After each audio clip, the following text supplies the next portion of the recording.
Olá pessoas, tudo bem? Bom dia, boa tarde e boa noite.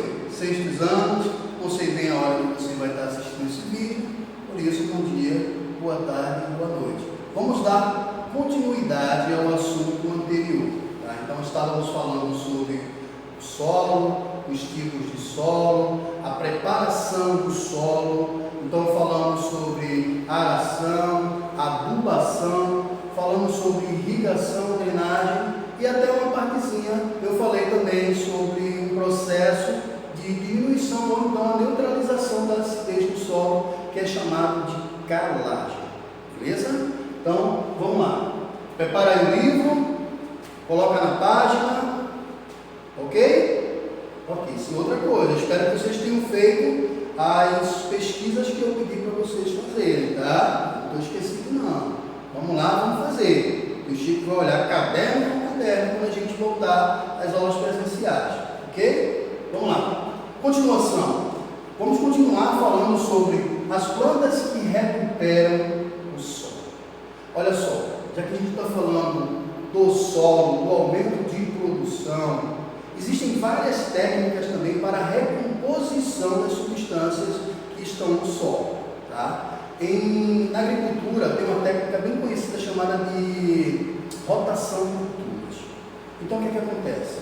De tempos em tempos, naquela determinada área, a gente vai plantando outros tipos de substâncias, outros tipos de vegetais, tá? Tem um tipo de vegetal, que são as leguminosas, que realizam a chamada adubação verde. Quer dizer, é um vegetal que está produzindo ali uma certa adubação. As leguminosas, elas realizam um processo essencial na agricultura, que é a reposição do nitrogênio no solo. Então, o nitrogênio, a gente sabe que ele é abundante na nossa atmosfera, 78% da nossa atmosfera é composta por nitrogênio, mas as substâncias, os organismos, as plantas, não conseguem absorver esse tipo de gás, tá? Então, o nitrogênio, a gente não tem esse acesso, tá? A gente não consegue absorver e transformar esse nitrogênio em algo que seja essencial para o nosso corpo. Não conseguimos, tá? Nem as plantas conseguem. Então, eu estou falando das leguminosas, mas na realidade nem são as leguminosas. Quem realiza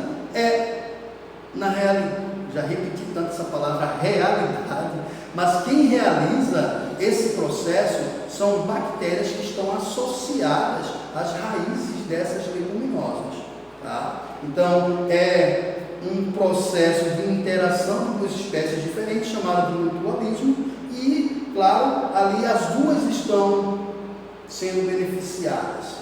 Então, a planta está sendo beneficiada e também essas bactérias que estão associadas às raízes, nos nódulos. Claro, essas bactérias são de um gênero chamado Rhizóbilo, mas também pode ser de outros tipos também. As cianobactérias também algumas realizam esse tipo de fixação do nitrogênio, tá? Então vamos lá, para ficar mais claro, eu vou fazer a leitura e depois vou botar a imagem para que a gente possa visualizar, ok? A adubação verde com leguminosas usa plantas que produzem grandes quantidades de biomassa, fornecem nutrientes e melhoram a qualidade do solo. As leguminosas servem como adubo verde, pois fixam nitrogênio e geram biomassa rica nesse nutriente. A técnica é vantajosa para diversos sistemas agrícolas. As leguminosas podem ser usadas em pré-plantio ou rotação de cultura, tá? Tem até algumas culturas, eu me lembro que o meu avô, ele tinha um sítio e ele plantava também. E eu me lembro muito bem que ele plantava milho junto com feijão. Eu não sei nem se ele tinha essa sapiência do que ele estava fazendo, mas na realidade ele estava plantando dois tipos de vegetais, de espécies diferentes, mas ele estava ajudando também a fornecer aquele solo nutrientes, tá? Por quê? Porque o feijão também é uma leguminosa como a soja. E, claro, essas bactérias que estão associadas vão fazer com que esse nitrogênio seja transformado em amônia e seja liberado ali dentro do solo, fazendo com que as outras plantas consigam esses nutrientes. Esses nutrientes são essenciais, porque eles vão produzir substâncias estruturais, as proteínas, elas são produzidas a partir desse processo aí de fixação. Então, se essa substância é como se fosse um bolo. Como é que tu vai fazer um bolo de chocolate sem o chocolate? Tu consegue fazer? Só se for mágico. Então, você não vai conseguir fazer um bolo de chocolate sem o chocolate. Então, as proteínas, para que elas possam ser produzidas, essa substância, o nitrogênio, tem que ser fixado, tem que ser transformado em amônia, essa amônia tem que ser transformada em nitratos, em nitritos, para que as plantas consigam absorver, entendeu? Então, sem essa fixação do nitrogênio, seria impossível a produção dessas proteínas por essas plantas, por esses vegetais. É uma função estrutural mesmo, tá? Então, é de extrema importância essa parte das leguminosas, que é essa adubação verde. Vamos lá. Olha, aqui tem uma imagem, tá? Então, uma imagem bem simples mesmo, porque o processo ele é mais complexo que isso. Está mostrando que o nitrogênio está penetrando no solo. Está aqui, ó, as raízes, com as bactérias associadas às suas raízes, né? Então, as bactérias estão realizando aqui a transformação desse nitrogênio na amônia. E a amônia, ela vai ser transformada também em nitratos e nitritos, e isso aqui vai ser absorvido pela planta. Os animais vão conseguir absorver isso aqui, os herbívoros, e todas essas substâncias serão transmitidas na cadeia alimentar, tá? Então, lembrando, como é que esses nutrientes vão chegar a nós? Através da cadeia alimentar.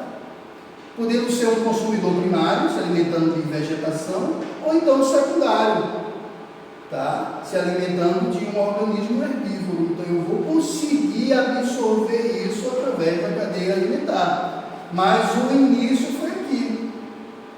Esse tipo de vegetal, as leguminosas, tem associados, só recapitulando, tem associado às suas raízes bactérias que vão realizar esse processo de transformação do nitrogênio em substâncias que possam ser absorvidas pelas plantas.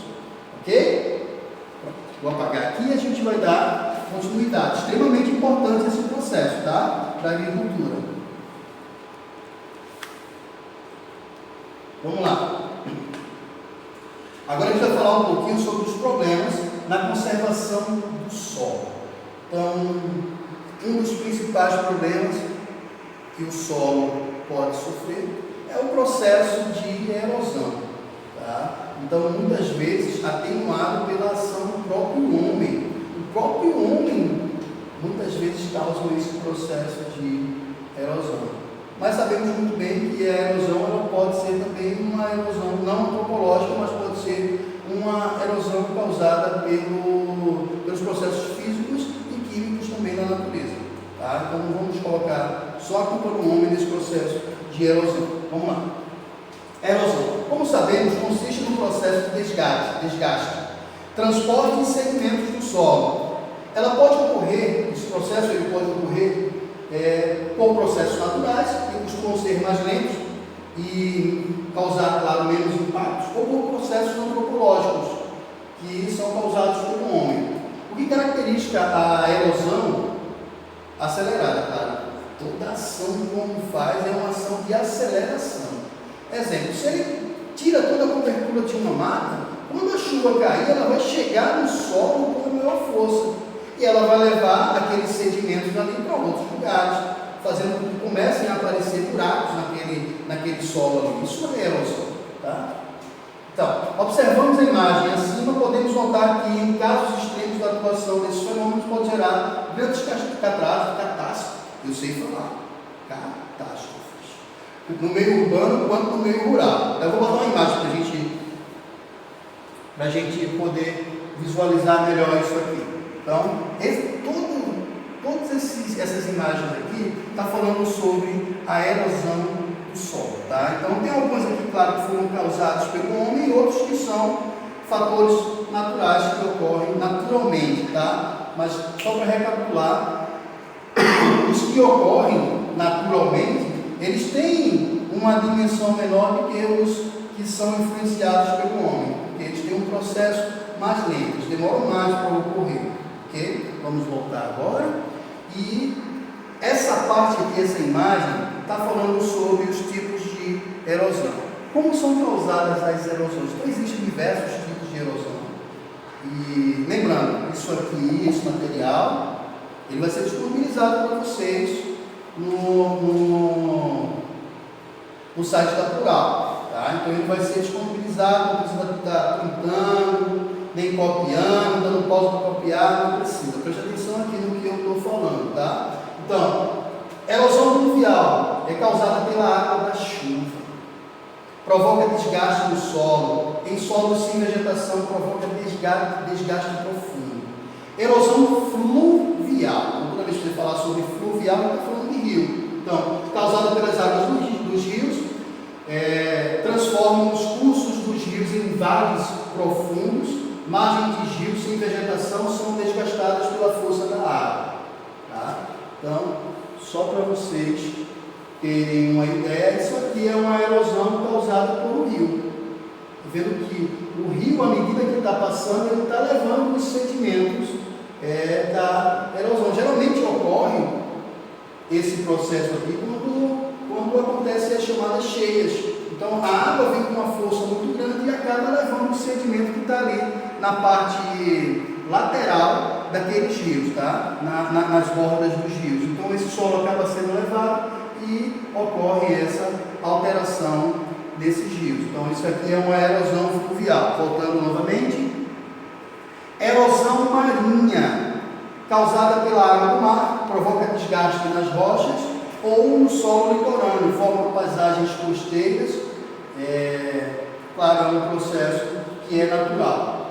Erosão eólica, causada pela ação do vento. Olha só, o vento causa erosão também, viu? Claro, o vento ele vai levar sedimentos.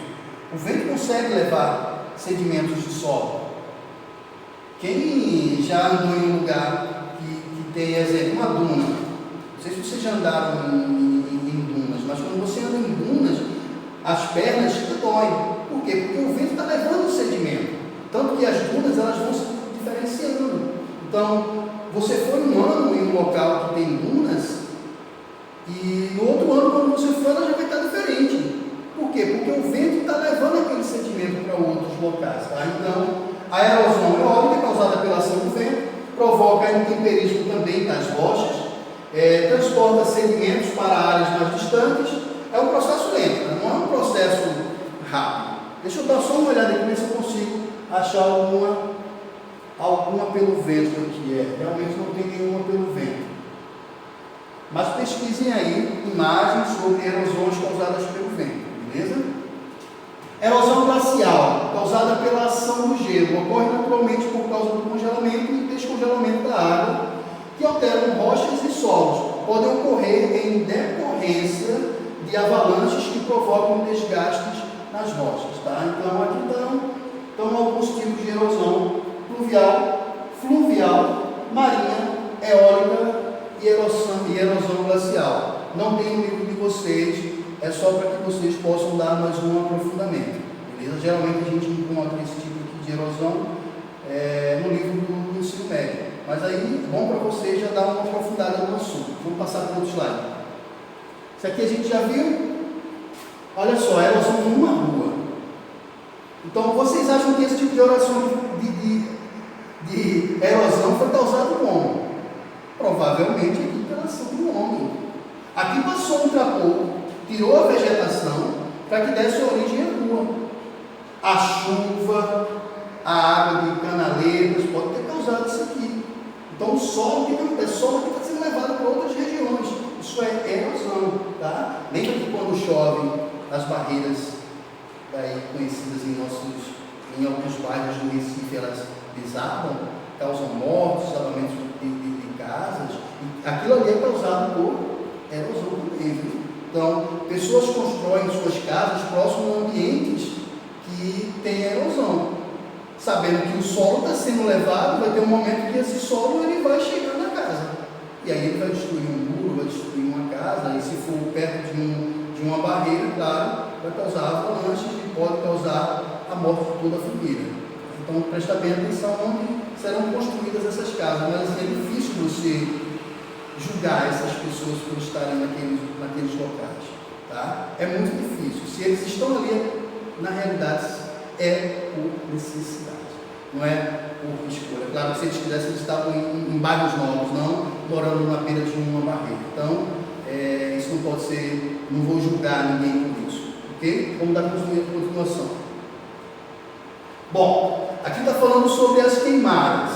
A gente já falou que as queimadas é uma coisa cultural. Alguns tipos de agriculturas, elas utilizam a queimada, porque elas acreditam que as cinzas que são fornecidas por aquela queimada, elas vão deixar o solo vazio. Quando na realidade existem vários fatores que vão auxiliar no empobrecimento daquele solo.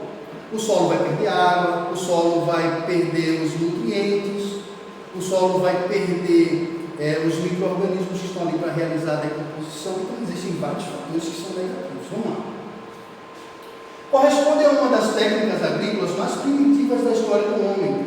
No Brasil há registros da utilização das queimadas desde o período colonial, quando já era, na realidade, usada para a retirada da cobertura vegetal original antes de plantio ou formação da pastagem. Por ser uma técnica rápida, barata, é muito barata, né? Você vai chegar, você vai riscar lá um fósforo e vai queimar. Quer dizer, você economizou tempo, porque o tempo que você tinha para fazer a limpeza daquela área foi rapidinho. Queimou tudo, limpou tudo, então é bem prático, tá? Porém, não é ideal não, viu? Então, pode ser uma técnica rápida e barata, ainda é muito utilizada no meio rural. Além dos custos e rapidez, a queimada é considerada por alguns agricultores como uma ferramenta de fertilização do solo. Olha aí que eu falei.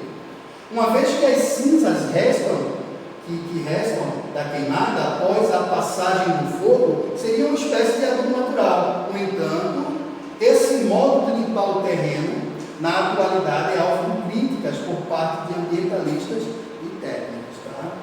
Então, é bem criticada essa partezinha aí. Olha só, consequências preocupantes que podem decorrer das queimadas. A diminuição da biodiversidade. Claro, se tu está queimando uma área, vários tipos de vegetais vão deixar de existir naquele ambiente. Vários animais vão morrer. Então a biodiversidade daquela área vai ser diminuída bastante. Tá? A emissão de gases poluentes à atmosfera. Se você está queimando, lembrando, a vegetação ela é algo que retém o gás carbônico. Quando você queima, você libera o gás carbônico. E pode liberar esse gás carbônico na forma do monóxido de carbono, que é altamente poluente. Tá? Então, emissão de gases poluentes na atmosfera, piorando a qualidade do ar, o aumento das doenças respiratórias, em razão dos gases e partículas nocivas. Em algumas cidades aqui próximas, não vou dizer o nome do santo, mas tem fábricas que passam o dia queimando substâncias, e quando a gente chega naquele local, a gente sente o cheiro, a gente percebe no ar a fuligem. Tá? Tem uma cidadezinha aqui próximo mesmo que tem bastantes olarias. Na realidade, uma olaria seria uma fábrica de tijolos, telhas, e eles usam madeira para queimar. Eles queimam a madeira para que eles possam utilizar para endurecer aquelas telhas e aqueles tijolos. Tá? Tem um processo chamado inversão térmica.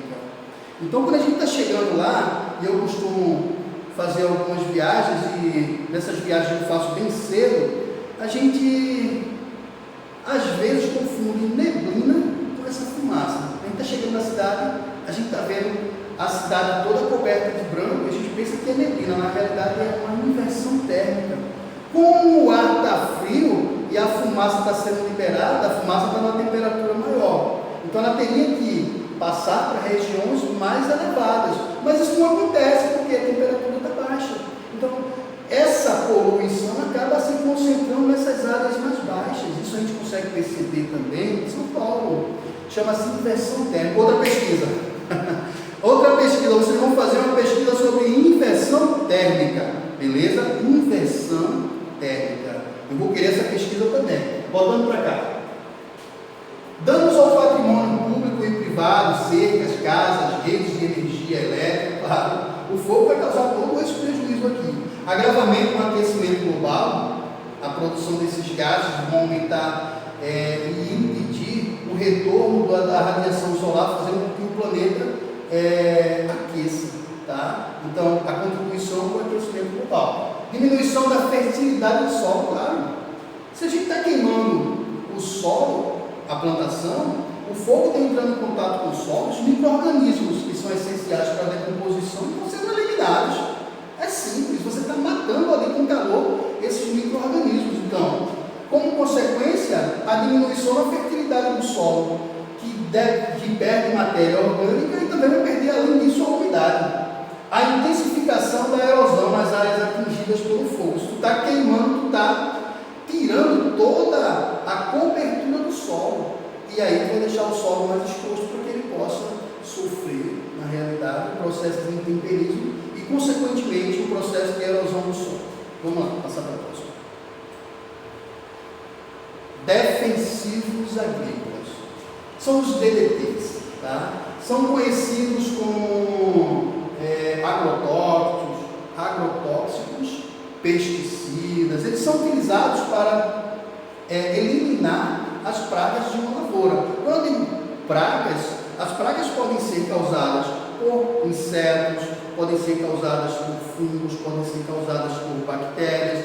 E esses detetizantes, esses defensivos agrícolas, eles podem ser de diferentes formas. Ele pode ser um fungicida, ele pode ser um bactericida. Então, há diversos processos de produção desses defensivos agrícolas. Claro, o grande problema é a poluição, são os processos que eles vão gerar, porque a aplicação de um defensivo, de um agrotóxico, ele pode fazer com que o solo seja contaminado, não só o solo. A água vai fazer com que eles desçam e encontrem aqueles rios subterrâneos, lembram? Os lençóis freáticos, a água vai descer até as rochas impermeáveis. Na rocha impermeável ela vai se acumular e ela vai formar os rios subterrâneos. Quando a água descer, claro que aquela plantação vai ser irrigada, ela vai levar consigo esses agrotóxicos. Consequentemente, vai ocorrer a poluição dos lençóis freáticos. Esses lençóis freáticos já vão sair em algum lugar com uma nascente de água, já com essas substâncias que estão contaminando a água. Então você vai lá numa nascente, poxa, aqui uma nascente, água mineral, está tomando aquela água ali, só que aquela água já está contaminada com agrotóxicos. Tá? Então essa é uma das consequências. São produtos químicos, físicos ou biológicos usados na agricultura para controle de seres vivos considerados prejudiciais à lavoura. Eles têm função de defender as lavouras do ataque de insetos, plantas daninhas e doenças que atingem o ciclo de uma agricultura, ou de uma cultura, perdão. São também conhecidos por agrotóxicos, não sei falar, viu? Pesticidas, praguicidas, produtos fitossanitários. Dentre esses agrotóxicos, o termo utilizado pela legislação brasileira. Pragas são organismos vivos, como insetos, ácaros, fungos, plantas daninhas, que causam prejuízos às plantações cultivadas, produtos armazenados ou aos animais. Então, existem diversas formas de você realizar uma defesa de uma agricultura. Pode ser também a utilização de organismos vivos para realizar o controle biológico daquela região, mas também isso é perigoso, sabia? Você pode introduzir um tipo de organismo que não tenha, na realidade, como eu posso falar, um predador. E aquele organismo que foi introduzido para eliminar as pragas pode futuramente também se tornar uma praga. Então, tem que ter muito cuidado quando for mexer também com a alteração biológica, a introdução de um organismo para diminuição de outro, porque aquele organismo que está sendo introduzido ele também pode futuramente causar outros prejuízos. Beleza? Então essa parte aqui sobre os defensivos agrícolas, acredito que já estamos finalizando o nosso material, tá? Aqui vamos finalizar a nossa aula. Tem aqui a atividade, fazer uma atividade proposta, fazer a atividade proposta pelo livro didático, página 57 a 60. E aí você vai também associar as pesquisas que eu pedi ao longo das aulas, ao longo da aula que foi decorrendo. Então, vocês sabem bem que quando eu toco em um assunto, eu gosto de pedir pesquisas. Então, anote o que foi falado na sala de aula e faça a pesquisa e coloque em seu caderno, porque isso também será cobrado. Espero em breve estarmos novamente conversando um pouco em nossas aulas. Espero que fiquem com Deus e claro, se protejam, tá? Para onde for, usar a máscara, porque o processo está complicado, mas Deus está trabalhando e em breve estaremos cara a cara em sala de aula, tá bom? Beleza, pessoal? Tchau, até a próxima, se Deus quiser, paz e bem.